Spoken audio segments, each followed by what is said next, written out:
আসসালামু আলাইকুম। সবাই কেমন আছো আপুরা? আলহামদুলিল্লাহ আমি ভালো আছি। আমি খুব কমন একটা প্রশ্ন পাই, যেটা আসলে বেশি পাই, সেটাই চিন্তা করি যে এটা নিয়ে একটু বলা প্রয়োজন, তাই না? তা আমার আপুদের উদ্দেশ্যে একটু বলি। আপুরা আমাকে জিজ্ঞেস করো যে আপু, পেছনের গলাটা কতটুকু দিব, কেমন দিব? তাদের উদ্দেশ্যে আমার বলা, পেছনের যেই গলা বা সামনের যেই গলা আমার কাছে তা আলাদা কিছু মনে হয় না। কেন মনে হয় না আমি একটু উদাহরণ দিই।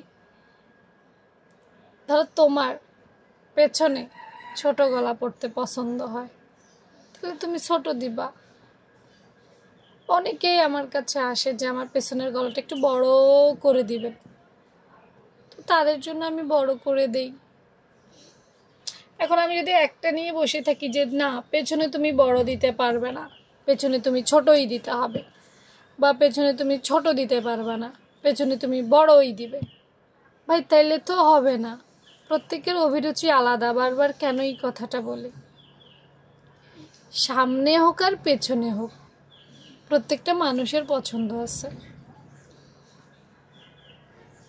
এখন তুমি আমাকে যদি জিজ্ঞেস করো যে আপু পেছনের গলা কতটুকু দিব, এটা কিভাবে বলবো আমি বলি? প্রত্যেকটা মানুষের চয়েস অনুযায়ী দিতে হবে। তোমার চয়েস যদি সামনে মতো দিতে, এখন মনে করো পান পাতা গলা অনেকে সামনে দেয়, কিন্তু আমি অনেক ব্লাউজ বানাইছি যারা পেছনেও পান পাতা দেয়।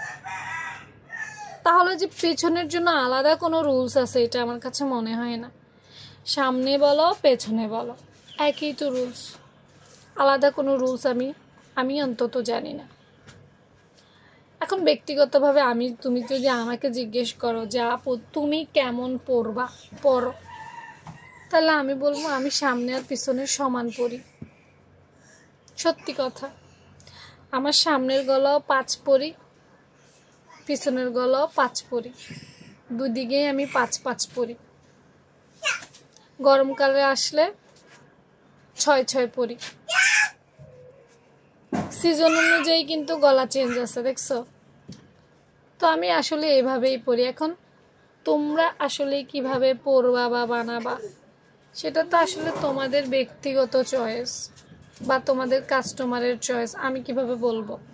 তবে পেছনের গলা বা সামনের গলা বলে আলাদা নির্দিষ্ট কিছু আছে, এটা আমার কাছে মনে হয় না।